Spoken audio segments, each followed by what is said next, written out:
Consommation, droit, santé, éducation, culture. N, c'est la première. Ligne directe. Géru Chawaya. Bonjour à toutes, bonjour à tous, bienvenue dans la case culture de Ligne Directe. L'intelligence artificielle est partout, dans nos téléphones, nos moteurs de recherche, nos entreprises et désormais dans le cartable de nos enfants. Certains y voient une révolution pédagogique, d'autres une menace pour l'apprentissage et l'esprit critique. Alors comment accompagner cette transformation sans la subir? Pour en parler aujourd'hui, elle m'accompagne, c'est Morgane Jaffré-Colombani. Elle est formatrice au département de l'éducation et de la formation de la DEC de la Nouvelle-Calédonie. Elle est aussi autrice de l'ouvrage L'IA en classe, 140 prompts testés pour des usages pédagogiques maîtrisés, un guide destiné aux enseignants du cycle 1 au lycée qui propose des outils concrets pour intégrer l'intelligence artificielle tout en conservant les exigences pédagogiques. C'est tout un concept, on va en parler durant les 20 prochaines minutes grâce à vous Morgane. Bonjour Morgane. Bonjour Gérucha. Merci d'être avec nous. Ligne directe côté culture, c'est parti. N, c'est la première. Ligne directe. Géru Chawaya. Merci à vous Morgane d'être avec nous. Alors tout un concept, tout ça, parce que c'est vrai que l'intelligence artificielle, on en parle beaucoup, on croit la connaître, ou on pense, on s'imagine ce qu'elle est. Justement, quand on entend parler d'intelligence artificielle à l'école, certains vont imaginer encore quelque chose de très futuriste ou encore quelque chose de très lointain. Pourtant, vous expliquez que cette révolution déjà, elle est déjà là. Vous observez quoi concrètement sur le terrain ? Alors effectivement, elle est déjà dans beaucoup de téléphones, puisque beaucoup ont chargé ChatGPT, Claude AI, et sur le terrain, donc les enseignants que je rencontre très souvent me disent « Ah ben moi j'utilise un peu ». Alors parfois c'est avec Notebook LM pour plutôt des visuels, parfois c'est plus pour l'IA générative, retravailler des textes, mais ils ont toujours déjà plus ou moins une approche. Donc, ils ne sont pas non plus totalement novices, les enseignants avec qui vous allez parler d'intelligence artificielle. On va dire que très souvent, ils ne voient pas ce qui est vraiment intéressant, c'est-à-dire les concepteurs d'intelligence artificielle, ils ont un objectif. Et cet objectif, enfin, il est double. Il y a l'objectif commercial, c'est-à-dire, allez-y, une phrase, un mot, et puis ça y est, je vous donne tout le résultat. Puis il y a aussi l'objectif qui est de faire une IA qui soit complètement personnalisable pour l'enseignant. Et c'est là que c'est vraiment intéressant, parce que quand on a compris ça, justement, on a une toute autre façon d'utiliser l'IA et on coach son IA. Et c'est ça, en fait, que je vais apprendre quand, là, par exemple, dans mon livre, il y a en classe ou quand je suis aussi devant les enseignants lors des formations. Parce que oui, vous n'êtes pas face aux élèves, mais face aux enseignants, donc ceux qui sont face aux élèves.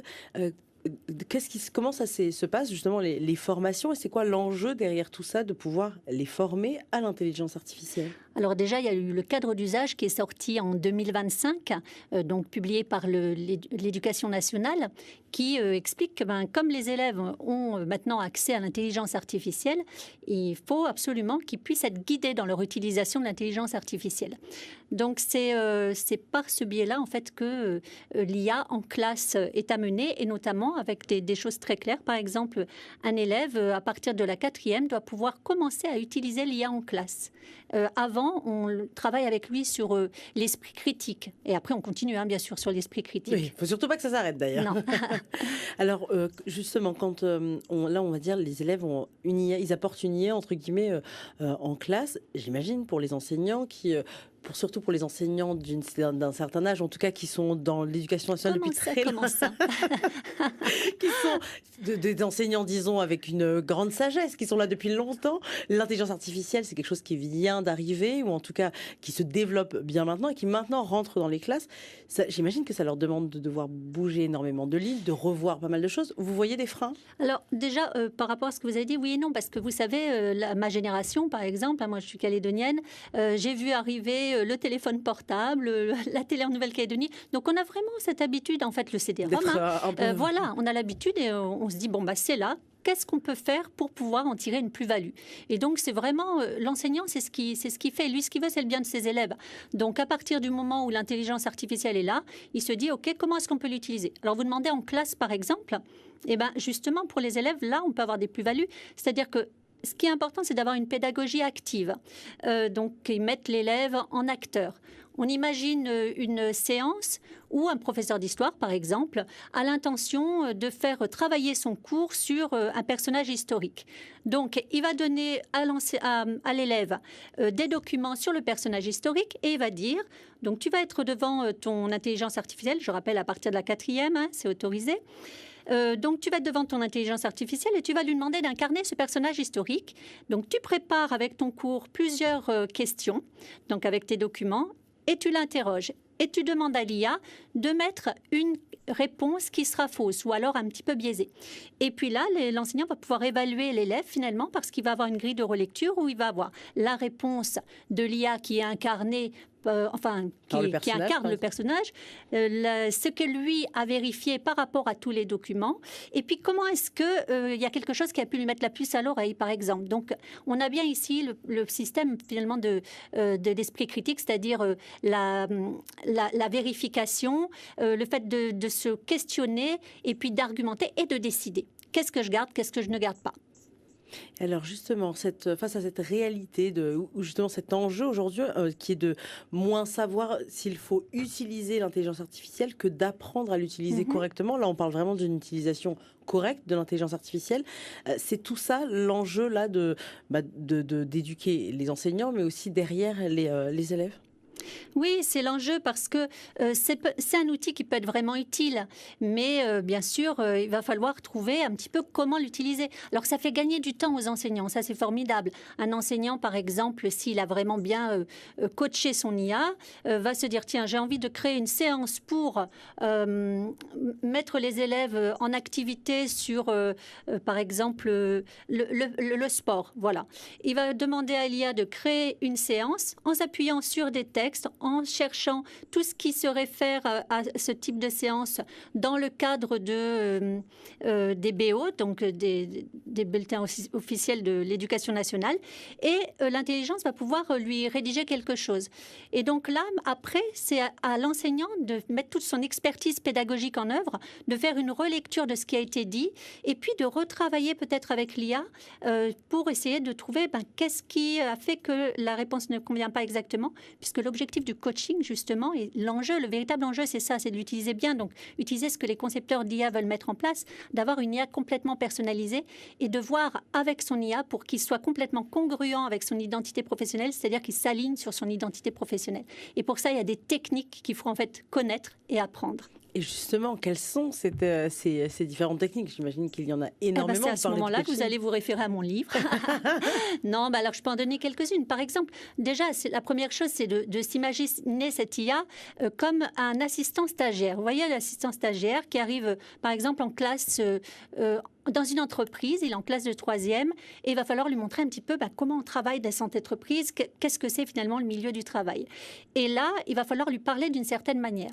L'IA, c'est notre assistant stagiaire virtuel. Si par exemple on lui dit des mots qui ne sont pas des mots professionnels, vous savez, chaque vocabulaire est typique d'un milieu professionnel. Si on lui dit des mots qui ne correspondent pas, il ne va pas aller chercher sur les sites qui correspondent. Si moi par contre, par exemple, en éducation, je lui parle d'évaluation formative, sommative, de métacognition, il va aller sur les sites référencés par l'éducation nationale. En fait, il faut comprendre comment il fonctionne pour pouvoir bien le diriger. Bon, par contre, la grosse différence avec un stagiaire, c'est qu'on ne va pas lui dire s'il te plaît, merci, parce que justement là, vous savez ce qui se passe, il va vers des forums et des blogs.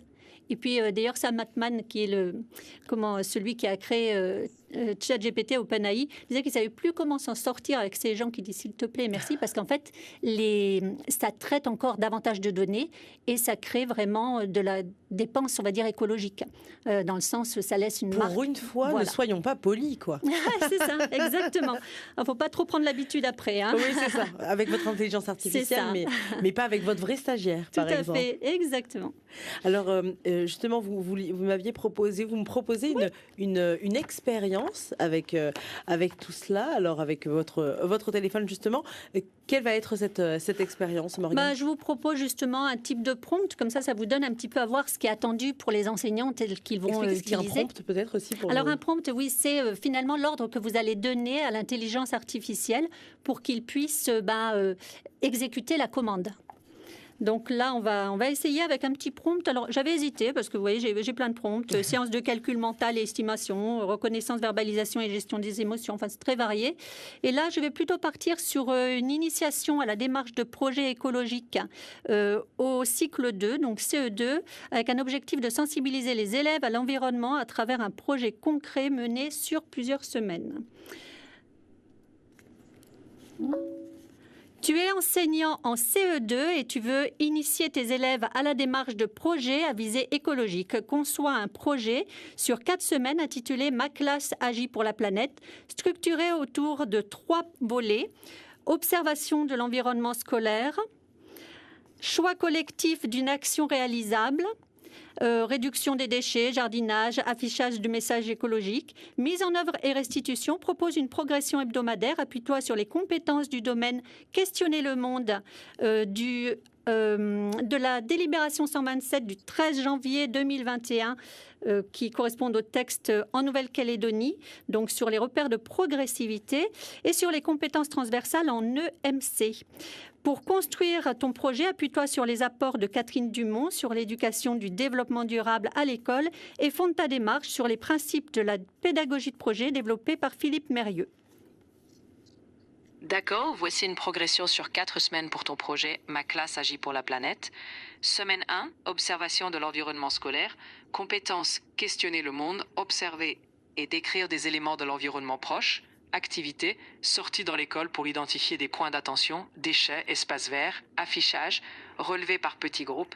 EMC, compétences transversales, coopération dans l'observation, respect de la vie des autres. Semaine 2, choix collectif de l'action. Compétences, questionner le monde, exprimer des choix argumentés. Activité, débat en classe, choix d'une action réaliste. Par exemple, mettre en place un composteur, créer des affiches écologiques. EMC, prise de décision collective, écoute active. Semaine 3, préparation et mise en œuvre. Compétences, questionner le monde, expérimenter et réaliser une action concrète.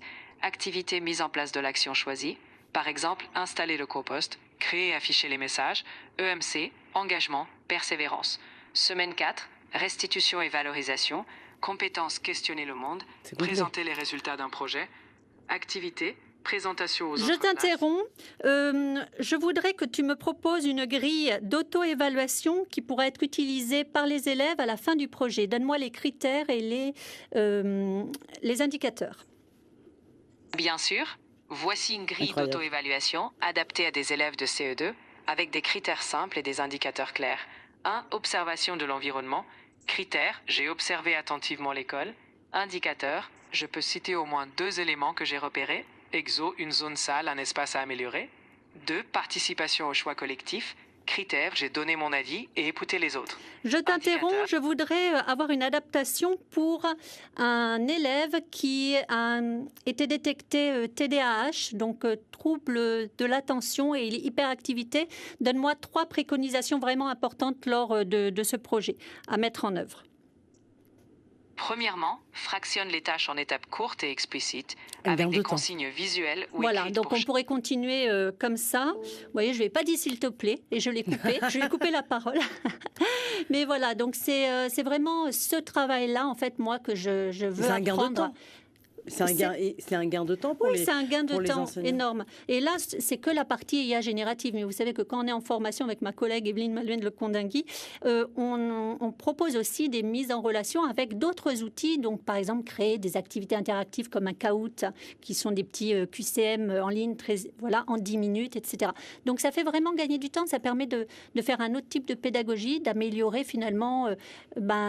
en plus, de nous laisser aussi du temps plus pour, on va dire, pour avoir le vrai lien éducatif avec l'élève, puisqu'on n'est pas que dans cette préparation, mais par contre, il faut toujours garder son œil d'expert. Et ce que l'on peut voir avec l'expérience que vous venez de mener et avec l'intelligence artificielle, déjà, il y a le fait de pouvoir progressivement, vous l'avez interrompu à plusieurs reprises, pour pouvoir finalement cibler de plus en plus la demande. Et on le comprend avec la dernière demande que vous avez faite, avec l'élève qui serait atteint de TDAH, c'est que ça pourrait en fait rendre la classe plus inclusive, puisque avec un projet, là où l'enseignant, parfois pris peut-être aussi par le temps et bien d'autres choses, se retrouve à devoir faire des projets de manière générale, là on peut adapter un élève, par exemple un TDAH, un 10, etc. Là, et même la différenciation pédagogique, tout simplement, quand par exemple il y a une évaluation et il faut adapter cette évaluation pour un élève avec des besoins éducatifs particuliers, effectivement. Donc oui, voilà. Donc c'est ce type de prompt en fait que j'ai mis dans mon livre et puis sur plein de problématiques différentes. Il y a une grosse partie effectivement sur tout ce qui va être travail par rapport à l'inclusion et la différenciation pédagogique ou l'adaptation, mais également tout ce qui est bien-être professionnel pour l'enseignant. Voilà. Et puis toute cette partie coaching qui va être essentielle si on veut vraiment que notre IA soit efficace et congruent avec ce qu'on veut. Oui, et que l'intelligence artificielle sache réellement de quoi on parle, où on veut aller, et puisse vraiment être un réel assistant ou un assistant, quoi. Et au-delà de ça, vous savez, chaque enseignant a son identité professionnelle. Donc, même si l'IA va pouvoir s'appuyer sur les textes, proposer donc des activités, l'enseignant, quand il fait sa classe, il a vraiment sa façon à lui de faire. Il connaît ses élèves, il connaît quel est le projet d'établissement, vous voyez. Et donc, c'est tout ça que l'enseignant va retravailler à partir du prompt. Après, là, je vous ai montré que je l'ai coupé, non pas pour des précisions, mais pour des choses différentes, pour avoir plusieurs éléments. Par contre, l'essentiel est plutôt de faire un prompt en une fois, parce qu'au niveau écologique, il faut quand même penser que chaque demande, c'est 20 fois plus qu'une recherche sur Google. Donc c'est vrai, actuellement, on fait, pour une même recherche sur Google, qu'on ferait 20 fois pour avoir tous les renseignements, on fait une demande à l'IA.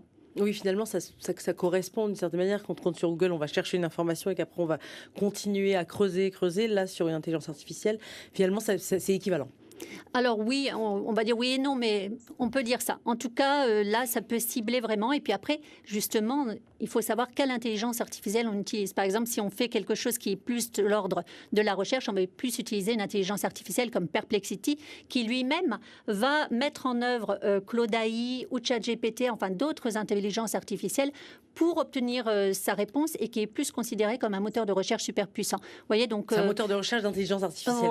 Voilà, ça. Un super moteur Claude AI, ça va être plus les maths. Enfin, en fonction de ce qu'on veut, on va aller vers certaines intelligences artificielles. Et on parle souvent d'ailleurs des connaissances scolaires, on parle souvent des connaissances scolaires et on va en parler, mais dans votre sommaire, vous évoquez aussi, vous l'avez dit un peu tout à l'heure, les compétences psychosociales, la coopération, encore la gestion des émotions. Comment l'intelligence artificielle, elle peut intervenir sur ces dimensions-là ? Ça va être des prompts où, par exemple, on peut proposer des activités qui vont mettre en œuvre certaines ces compétences, un petit peu comme j'ai fait là, et qui va permettre aux élèves de réfléchir ou de parler. Donc c'est toujours une aide, c'est un appui. C'est toujours l'enseignant qui garde la maîtrise. Ne pas oublier, vous l'avez dit en début d'émission, l'esprit critique qui est vraiment au cœur du sujet et d'ailleurs même au cœur de notre émission aujourd'hui. Quels sont les réflexes qu'il faudrait transmettre d'ailleurs aux jeunes pour qu'ils restent maîtres de l'outil et non l'inverse? Re-questionner. L'esprit critique, en fait, on le perd facilement. On le perd, par exemple, quand on est face à des gens qui ont une grosse assurance, quand on est face à des gens qu'on aime beaucoup, alors on se dit forcément que ce qu'ils disent, c'est juste. Et à chaque fois, il faut vérifier l'information, re-questionner, argumenter et prendre la décision. Qu'est-ce que je garde, qu'est-ce que je ne garde pas? C'est ça finalement l'esprit critique. Et effectivement, l'IA a beaucoup d'assurance, même s'il y a ce qu'on appelle les hallucinations, c'est-à-dire des biais qui font que des fois il va mentir. Mais ça s'explique totalement là aussi par le fonctionnement de l'IA. Si on le comprend, on sait comment éviter ces biais. Moi, j'ai plus de biais par exemple. Et justement, une dernière question, puisqu'on peut dire aujourd'hui que savoir questionner son intelligence artificielle, c'est devenu presque aussi important que de savoir effectuer une recherche sur Internet. Oui, et contrairement à ce que dit le discours commercial des IA, c'est-à-dire une petite phrase et on a ce qu'on veut, il ne faut pas rentrer là-dedans parce que ça crée une certaine consanguinité numérique où finalement l'IA se nourrit elle-même et n'apporte rien de nouveau et ça ne convient pas. Donc c'est vraiment à nous de garder l'expertise humaine qu'elle n'a absolument pas. L'expertise, ça, oui. Voilà, mais ça se voit tout de suite dans tout ce qui est création visuelle, par exemple. Donc l'expertise humaine et l'expertise professionnelle. Et on arrive maintenant à la fin de cette émission. Merci à vous, Morgane, d'avoir été avec nous aujourd'hui. Ce qu'on va retenir de cet échange, c'est que la question n'est peut-être pas plus de savoir si l'intelligence artificielle a sa place à l'école, mais plutôt quelle place nous souhaitons lui donner, car derrière la technologie, il reste l'essentiel, apprendre à penser, à questionner, à comprendre le monde et à exercer son esprit critique. Merci à vous d'avoir été avec nous aujourd'hui, Morgane. Merci. C'est la première. Ligne directe, 11h midi, Jerusha Waya.